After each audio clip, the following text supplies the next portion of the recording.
Hi, this is Bob Sitze and Full of Years. This blog is a simple one. It's a way to get you started thinking about how you might use these blogs. A blog about blogs. How about that? I have put these together for the use of folks like you who are old and might be wanting to think about your aging in a positive light and the fullness of years idea.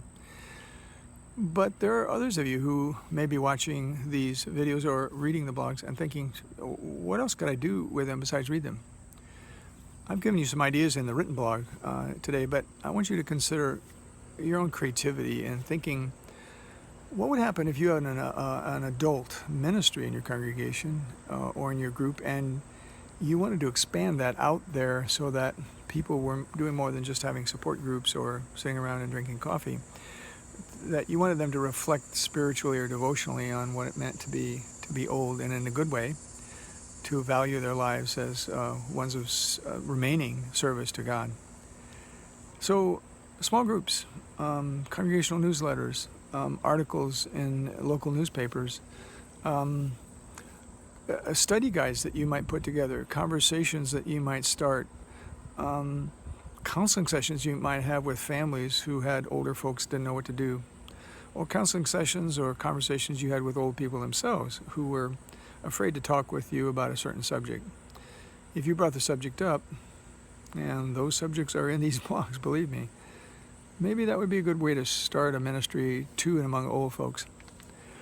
I think congregations who have young adult ministries do it because they see emerging generations as valuable to the life of the church. But congregations who have a lot of old people in them might miss the boat if they don't think there's still something good and valuable, useful in the lives and the capacities of old folks. We may talk about that elsewhere in these blogs, but for right now, I want you to consider the fact that if you had an adult ministry, an older adult ministry, you could do more than just care for folks who were slipping into oblivion. You could do more than just sort of house folks in quiet solitude. You could actually involve people in consideration of all the dimensions of aging, especially the ones that were good, as we say here, full. And you could expand your ministry to old folks in a way that would go way beyond the usual devotions, the usual subjects, the usual topics, and engage folks at the front edge of their minds, the hopeful edges of their lives.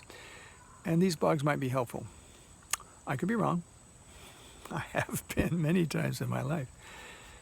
But for now, I want you to think about, as you look at these blogs, where else could they light? What else could they do? Where could they stick? Who could they help? What would happen if? And as you think that way, you'll be making these blogs into something more than just a place to think and a place to look at this guy with a hat and some strange ideas. Well, it's up to you.